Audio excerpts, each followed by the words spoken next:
رمضان المبارک کی آمد ہے۔ رمضان کی رحمت، رمضان کی برکت، اللہ کے پیار کا موسم اور سیزن آ رہا ہے۔ اللہ والے اس سیزن کی آمد پر خوشی اور مسرت کا اظہار فرمایا کرتے ہیں۔ جیسے دنیاوی تاجر اپنی تجارت کے سیزن کے لیے پورا سال انتظار کرتے ہیں، اور جوں جوں ان کا وہ سیزن قریب آتا ہے ان کی خوشی بڑھتی ہے، کیونکہ سیزن میں تاجر کو پورے سال کا منافع تھوڑے سے وقت میں مل جایا کرتا ہے۔ عقل مند تاجر وہ ہے جو سیزن سے پہلے اپنی دکان کے اندر ہر قسم کا سامان لے آتا ہے تاکہ سیزن کما سکے۔ اسی طریقے سے اللہ والے سیزن کو کمانے کے لیے پہلے سے تیاری فرمایا کرتے تھے۔ رسول نبی کریم صلی اللہ علیہ وسلم رمضان سے 2 مہینے پہلے رمضان کی تیاری شروع فرمایا کرتے تھے۔ اللہ سے رمضان تک پہنچنے کی دعا مانگا کرتے تھے۔ اللہ سے یہ دعا بھی مانگتے تھے، یا اللہ مجھے رمضان المبارک کے لیے سالم رکھ اور رمضان کو میرے لیے سلامتی والا بنا دیجیے۔ جوں جوں رمضان قریب آتا، نبی پاک صلی اللہ علیہ وسلم کی خوشی دھیدنی ہوا کرتی تھی، کیونکہ نبی پاک صلی اللہ علیہ وسلم کو سب سے زیادہ شوق اللہ کی عبادت کا تھا، اللہ کی محبت کا تھا، سجدوں میں اللہ کے سامنے رونے سے تھا، اللہ کو قرآن سنانے سے تھا۔ اسی لیے حضور کے صحابہ رمضان المبارک سے پہلے رمضان کی تیاری فرما لیا کرتے تھے۔ حضور و صحابہ کے اس عمل میں امت کے لیے یہ پیغام ہے کہ رمضان المبارک کی تیاری رمضان سے پہلے کر دینی چاہیے۔ اس میں مادی تیاری بھی آتی ہے اور معنوی تیاری بھی آتی ہے۔ اس میں مادی تیاری بھی آتی ہے اور روحانی تیاری بھی آتی ہے۔ رمضان کی تیاری میں یہ بھی ہے کہ رمضان المبارک کی آمد سے پہلے سچی توبہ کر لے، اپنے وجود کو، اپنے ظاہر و باطن دونوں کو گناہوں سے پاک صاف کر لے۔ رمضان المبارک کی تیاری میں یہ بھی آتا ہے کہ رمضان سے پہلے رمضان کے لیے اپنا نظم الاوقات شیڈول بنا لے کہ میں نے صبح کس وقت اٹھنا ہے، کس وقت تہجد کی نماز پڑھنی ہے، تہجد میں نے کتنے منٹ دعا مانگنی ہے، پھر نماز فجر کے بعد میں نے کون سے معمولات کرنے ہیں، میں نے ڈیوٹی کو کتنا ٹائم دینا ہے، فرض نمازیں میں کہاں پہ پڑھوں گا، قرآن کریم کی تلاوت کتنی کروں گا اور کس وقت کروں گا، ذکر اذکار درود شریف اس کا گلدستہ بنانے کے لیے میرا یہ وقت مختص ہوگا، توبہ اور استغفار کے لیے یہ والا ٹائم ہوگا، دعائیں مانگنے کے لیے یہ والا وقت ہوگا، تراویح میں نے فلاں مسجد میں فلاں امام کے پاس پڑھنی ہے۔ یہ سارا نظم الاوقات رمضان کی آمد سے پہلے جو آدمی طے کر لے، بنا لے، وہ آدمی اس سیزن کو کما لیتا ہے۔ اور وہ آدمی جو رمضان سے پہلے اپنے لیے کوئی شیڈول نہیں بناتا، ڈیوٹی کا ٹائم، عبادات کا ٹائم، آرام کا ٹائم، دعا کا وقت، ذکر اذکار کا وقت، مخلوق خدا کی خدمت کا وقت، اس کے لیے اپنے لیے کوئی نصب العین نہیں بناتا، نظام الاوقات شیڈول نہیں بناتا، اس کا وقت ضائع ہو جاتا ہے۔ رمضان آ جاتا ہے لیکن وہ خاص خاطر خواہ فائدہ نہیں اٹھا سکتا۔ اس لیے رمضان المبارک کی تیاری میں یہ بھی ہے کہ رمضان سے پہلے پہلے ہر آدمی اپنی مصروفیات کو سامنے رکھتے ہوئے اور اپنی فراغت کو بھی سامنے رکھتے ہوئے اپنے لیے ایک نظام الاوقات بنائے، شیڈول بنائے، اور پھر اس کی سختی سے پابندی کرے۔ انشاءاللہ یہ آدمی رمضان کما لے گا۔ رمضان المبارک کی تیاری میں تیسری چیز یہ ہے کہ رمضان کے آنے سے پہلے پہلے تمام ضروری کاموں سے اپنے آپ کو فارغ کر لے۔ جو کام رمضان سے پہلے بھی کیے جا سکتے ہیں ان کاموں کو رمضان کے آنے سے پہلے ان سے فارغ ہو جائے، ان کاموں سے نمٹ لے، تاکہ رمضان کی گھڑیاں دنیاوی کاموں کے اندر ضائع نہ ہوں۔ مثال کے طور پر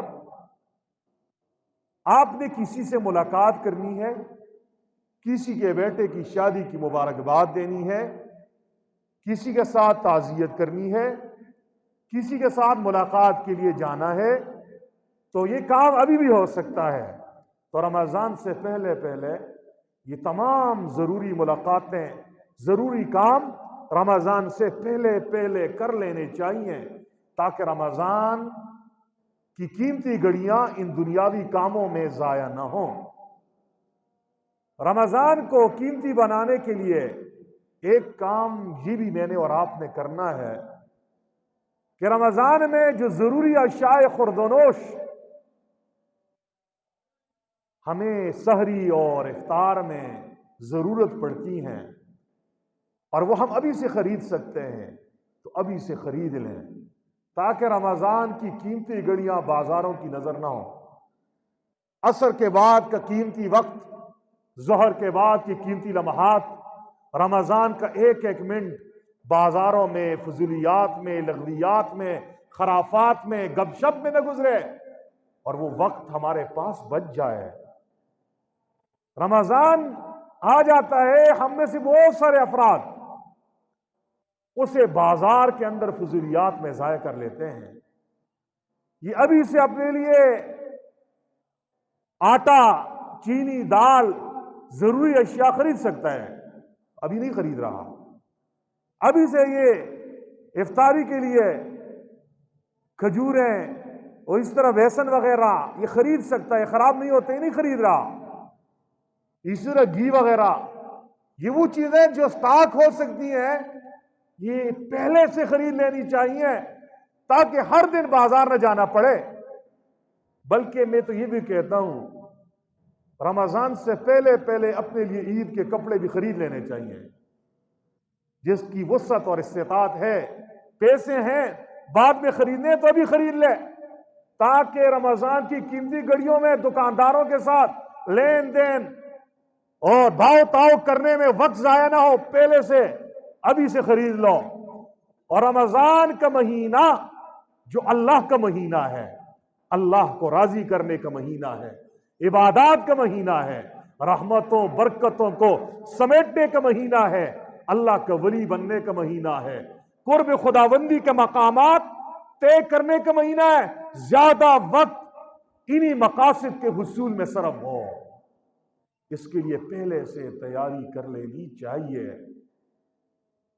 اسی کے ساتھ ساتھ اس رمضان کی تیاری میں یہ چیز بھی آتی ہے، اگر آپ کی طبیعت ٹھیک نہیں ہے، آپ کے جسم میں درد ہے، گردے میں درد ہے، آپ کے بی پی ہائی ہو رہا ہے، شوگر کے مسائل ہیں، کوئی اور جسمانی عوارض ہیں، تو ابھی سے اپنا ٹیسٹ کر لیجئے، دوائی لے لیجئے، معائنہ کر لیجئے، تاکہ رمضان کے روزے ضائع نہ ہو جائیں۔ کہیں ایسا نہ ہو ابھی سے تم نے بیماری کو ہلکا سمجھا، دوائی نہیں لی، علاج نہیں کیا، صحت کا خیال نہیں کیا، رمضان المبارک کہ قیمتی لمحات آ گئے، پہلا روزہ ہی رکھا تھا کہ آپ بستر پہ لیٹ گئے تو پھر ہاتھ ملتے رہیں گے۔ اس لیے رمضان کی تیاری کے لیے مینجمنٹ کرنی چاہیے، پالیسی بنا لینی چاہیے، منصوبہ بندی کر لینی چاہیے۔ بیٹے کی شادی ہوتی ہے، بیٹی کی شادی ہوتی ہے، مکان بنانے کے لیے ہم پروگرام بناتے ہیں، پہلے سے منصوبہ بناتے ہیں۔ شادی میں ابھی 3 ماہ ہیں، 4 ماہ، بلکہ میں تو کہتا ہوں سال ہے، سال پہلے سے بیٹے کی شادی کی تیاری شروع ہو گئی جی۔ ہاں، کپڑوں کی خریداری شروع ہو گئی، سونار کے پاس جا کر زیورات کا آرڈر دیا جا رہا ہے، مکان کے اندر رنگ کیا جا رہا ہے، صفائی کی جا رہی ہے، جہاں پہ توڑ پھوڑ ہے وہاں پہ پلسٹر وغیرہ کیا جا رہا ہے۔ پہلے سے بیٹے کی شادی کے لیے مکان کو سجایا جا رہا ہے، گھر کو سجایا جا رہا ہے، اور شادی کی چیزیں خریدی جا رہی ہیں تاکہ شادی کے موقع پر تو پھر یہ کام نہیں ہو سکتے، پہلے سے کرتے ہیں تاکہ شادی میں لوگوں کے سامنے کہیں ہم بے عزت نہ ہو جائیں۔ اسی طریقے سے مکان بنانے کے لیے پہلے سے نقشہ بنا لیتے ہیں، انجینئر کو منگوا لیتے ہیں، نہیں تو کسی ماہر مستری کو ہم بلاتے ہیں، مشورہ لیتے ہیں، کتنا سیمنٹ لگے گا، کتنا سریا لگے گا، جی نقشہ ذرا بنائیے آپ۔ پہلے سے سارا کچھ منصوبہ بناتے ہیں، پھر اس کے بعد جا کے ہم بلڈنگ کھڑی کرتے ہیں۔ لیکن دین کے معاملے میں ہم غفلت میں، نشوں میں سوئے ہوئے ہیں۔ رمضان آ رہا ہے، ابھی سے کسی نے اپنے لیے کوئی نظام الاوقات نہیں بنایا، کوئی پالیسی نہیں بنائی کہ قرآن کتنے ختم کرنے، کیسے ختم ہوں گے، زیادہ سے زیادہ تلاوت کیسے کروں گا، زیادہ سے زیادہ نفل کیسے پڑھوں گا، زیادہ سے زیادہ نیکیاں کیسے کماؤں گا، زیادہ سے زیادہ وقت مسجد کو کیسے دوں گا، زیادہ سے زیادہ اللہ کو راضی کرنے کے لیے کیسے ٹائم نکالوں گا، ڈیوٹی کو کیسے سر انجام دوں گا، اپنی کھیتی باڑی کو کیسے وقت دوں گا، بھینسوں کو کتنا وقت دوں گا۔ پہلے سے آدمی طے کر لیتا ہے تو اللہ جل شانہ وقت میں برکت ڈال دیتے ہیں، پھر آپ کامیاب ہو جائیں گے۔ جیسے پہلے سے منصوبہ کرنے والا دکاندار سیزن میں فائدہ اٹھاتا ہے، نقصان نہیں اٹھاتا، اور جو غافل سوئے ہوا ہے کہتے سیزن آئے گا دیکھیں گے، سیزن آ گیا اب پیسے نہیں ہے، پیسہ ہے تو خریداری کے لیے ٹائم نہیں ہے، اچھی چیز نہیں مل سکتی، تو وہ تاجر خسارے میں ہوتا ہے۔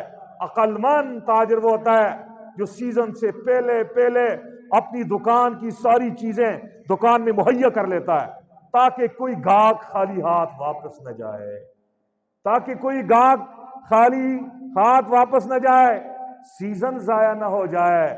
رمضان المبارک نیکیوں کا سیزن ہے، اللہ کو راضی کرنے کا سیزن ہے، اللہ کو منانے کا سیزن ہے، اللہ سے تعلق جوڑنے کا سیزن ہے، اللہ کے ساتھ تعلق بڑھانے کا سیزن ہے، اللہ کا ولی بننے کا سیزن ہے۔